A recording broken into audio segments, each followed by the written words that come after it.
All right. It is a rainy day, but that's not gonna stop nothing. All right. So it took me a while to get around to it, but here I am. We're gonna talk about why I'm growing some maple trees in my food forest when these are not like sugar maples, but they don't produce syrup or anything. So like, they're not edible. Um, so we can start with the obvious. When I say maple trees, I mean Japanese maples and like regular maples, if you will. Start with the obvious and say these things are beautiful, right? So this is a blackberry. This is what is this? The Bloodgood Japanese maple. For the moment, the blackberry bush is really like bigger than this tree because they grow so quickly. But even still, where the blackberry grows into the Japanese maple, it keeps the fruit off the ground because the branches, or if you want to call them that, are going to get heavy as the fruit comes in, right? And they start bending all over, and as you can see, well, let me go back so you can see what I'm talking about while I'm talking about it. So that's the blackberry. It's bending all over now. Over here, there's no tree on this side to hold it up. I had one planted across, but it decided it didn't want to be with me. Basically, every maple tree that I planted in here survived the first year. I only lost one. So these maple trees have been in here, for a couple years now, and they are doing well, and they are hard. They have like a hard wood versus how some of these other fruit trees, like how some of these fruit trees are, like the wood is softer. So it's not that they are incapable of being, I don't know if you want to call it a trellis, but basically a trellis for these to keep fruit off the ground. So the thing is, though, is that with these being hardwood, there's really like, no, not that much of a chance of the branches breaking. I don't know why walking and talking is difficult today. So this is what is this? My lion's head Japanese maple. I'm hoping to get 2 feet off of that. But thus far, it's been doing an excellent job of shading the area around it. So if you need some shade to grow some stuff that's not really that sun tolerant, if you will, Japanese maples work well for that too. And they do leaf out pretty early, so you'll get that shade a lot sooner, which has been great for extending the season of like your cold season type stuff, or cool season crops like spinach and greens.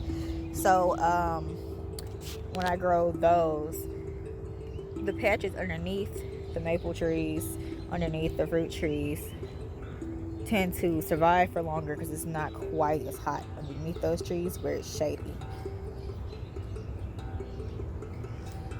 Then we talk about,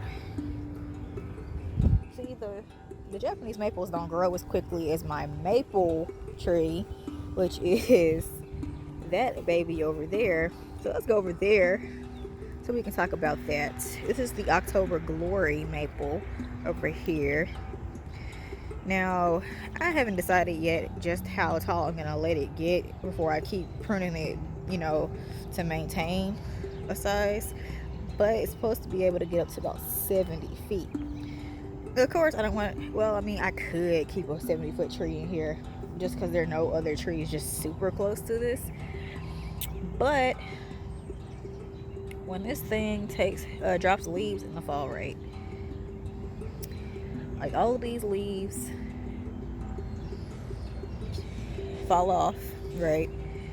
And give you so much mulch. And you're just growing the mulch right in the food forest.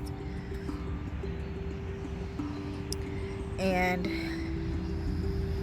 maple leaves are supposed to break down fast, which, you know, means you get a quick turnaround on that, like on that mulch, if you will. So it's available a lot sooner to the other plants. So, you know, you don't want to haul in a whole lot of mulch and stuff. You can plant a couple of, you know, mulch producing plants. And this is another maple, October Glory. I pruned it some to keep it from getting all tall. And that's another thing, is that the October Glory and probably other maple trees seed quite easily. So if your intention is to have multiples of these, right, you know, so you can have the most mulch or more shade for say some trees too aren't really just that sun tolerant, and, you know, need that protection until they get to a certain size. You can use the maples for that, you know, because they grow quickly. This seeded itself, not this past winter, but the winter before. And look at it, and it's been pruned for height once, at least once. So you can take those prunings, chop and drop that. So, like, if you want to just keep the tree in check, or, like I said, grow some mulch, you can use the maple trees for that too. And it really depends on how much mulch you need, how hard you want to go on the pruning. Don't really recommend that as much on the Japanese maples. They don't grow as quickly.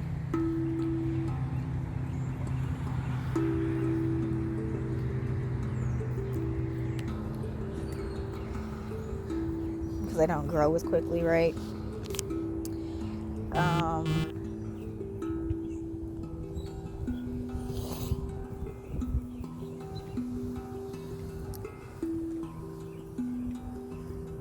So you need something that's easy to grow, it's beautiful, which, I mean, is not really necessary for a food forest, except that I feel like it's important for you to grow things that you like, you know, that are nice to look at. While you're out here, you're already spending so much time here planting and caring for things. So I'm really getting to that point now where I want to, like, just be out here and vibe with the plants, if you will. So I think I might put a chair underneath one of these maples. This is a persimmon tree.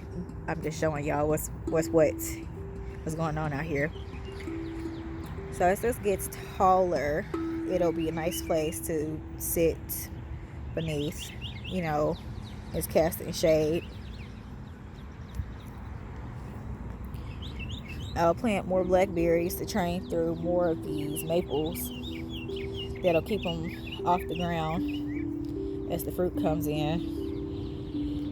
I suspect it might also be a little bit more difficult for the birds to see the fruit among these branches.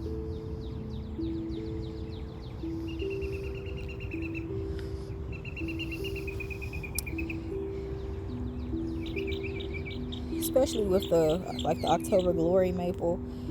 I know those roots, the roots on those things are wild. Like, this is a fast growing tree. So if you're trying to get some roots in the ground and crack that ground open, because I have clay, so it's a great tree to put in, like, first year. We tried to trip into the raspberry patch. I really didn't realize just how wide and vigorous raspberry patches would get, which is fine, because, I mean, I do like raspberries. So it's a great plant to put in from year one. You require very little care, so I recommend, you know, going ahead and mulching, especially if you have, like, sandy soils and whole water well, or like clay where it's not, you know, that much fertility available to plants. The ground is hard, but as the clay dries out, I'm telling you, in the summer, and oof, and I'm sure those roots be down there struggling. Because even this little one has a nice little patch of leaves that it drops in the fall. For now, I have asparagus patch growing down here. I'm trying not to step on anything vital. You can see the little sprigs of asparagus kind of where they've been harvested. Let me see if I can get in a little closer. Yeah, okay. And then some strawberries. See how good the strawberries are doing, or how well, whatever. So this tree will eventually be large. It's supposed to get up to about 20 feet. So at that point, it's probably be pretty shady.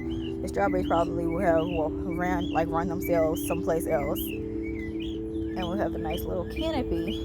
The comfrey will keep growing. I actually did not have a problem growing strawberries beneath some other trees before, just because the strawberries fruit, well, when the weather is right, the season is right, the strawberries will fruit before the leaves on the trees grow in. So therefore it wouldn't be shady at that point, right? So then come summer, the strawberries beneath here will be shaded when the leaves start growing in. It's all about timing when you think about things like that. I found that asparagus patches have been doing pretty okay, but in the shade too. And you have other tender shade loving plants, maybe some perennial spinaches, or even some taro that prefers the shade. You can use maple trees for that too.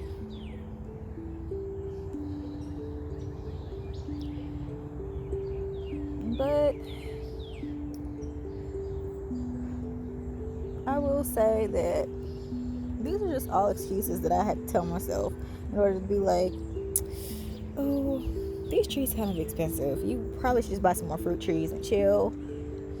But having like just these hardwood trees where you're like not worrying about a crop, it's just like a little less stress than trying to keep alive some of these fruit trees. And then you have something right in place to train vines over if you need to do that. So maybe you're growing sweet potatoes in the summer and want to eat, harvest the vines too, but you want to keep them, nice and dry so they don't catch any diseases or get eaten by slugs. You can train them to the tree. A lot of these Japanese maples will tolerate some shade, so training the vine through them certainly won't hurt.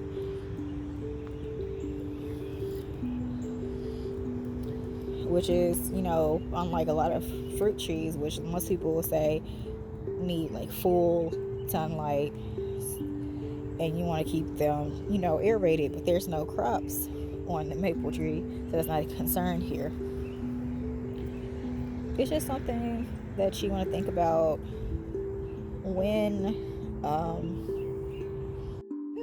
after I was so rudely cut off yesterday because apparently I ran out of storage space on my recording device somehow. So anyways, it is raining today, but I still had a couple more things to say about growing maple trees in the food forest. I want to show y'all a little bit more. Plus it's really lovely out here actually when it's raining. So what did I want to tell y'all? We covered shade, and I feel like one of the things we also want to point out about having shade giving trees in the food forest is how much they protect the soil from drying out. Like wherever there is a good amount of shade, right, it just keeps the sun from beating directly on the soil, right? which helps keep plants underneath more moist and makes better use of the water.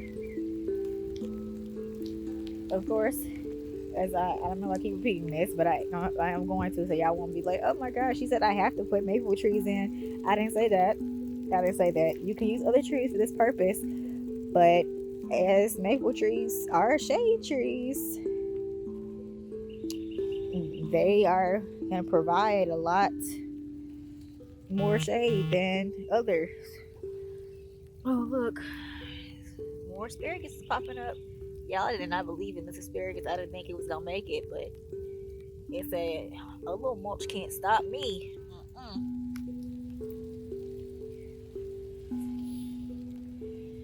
So it's a great idea to try training if you have some cascading raspberries like I do. They've been trained through some maple trees here. Just like I said, the hardwood doesn't flex and stuff like a lot of these fruit trees. Doesn't have any give, so it makes an excellent support for the raspberries as they get hefty and ripe. Keeps them off the ground, keeps it well circulated. Trying to walk through here, it's halfway stay dry, which is impossible. So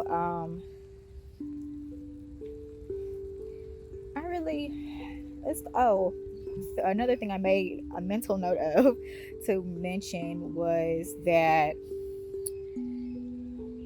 because of these, oh my goodness, so I tried digging up an October Glory maple that decided to seed itself someplace I really didn't want a giant 70-foot tree.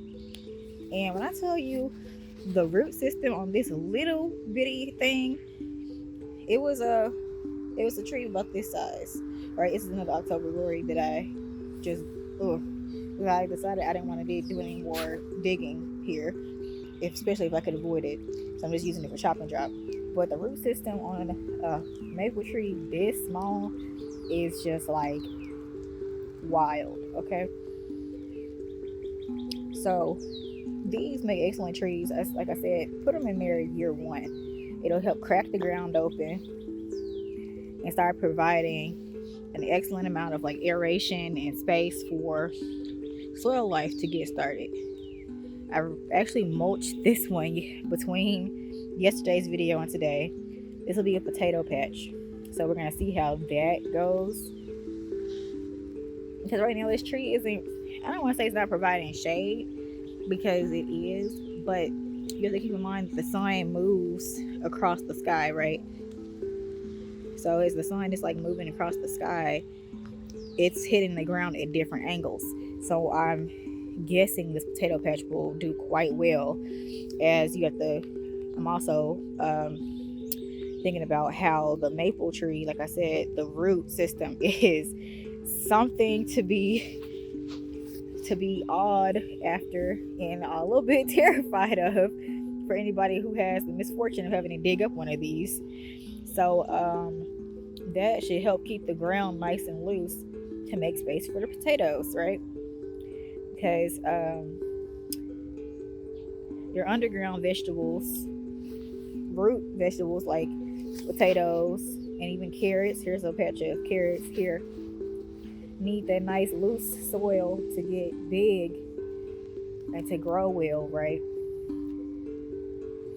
This is something I also try with tomatoes, as they have really like intense roots. But since it's not warm enough here and we actually have winter, I can use tomatoes as a perennial, but you can use those maple trees.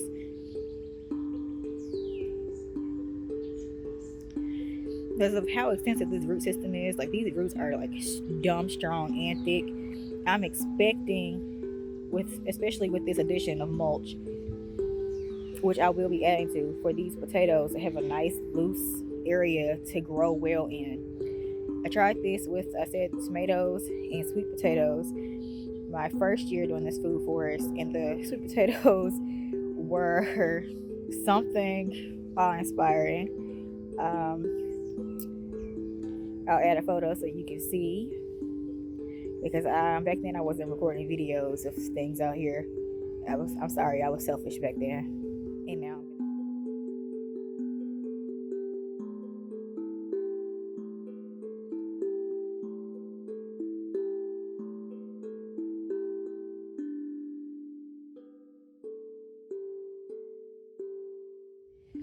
So I don't know what other reasons you need.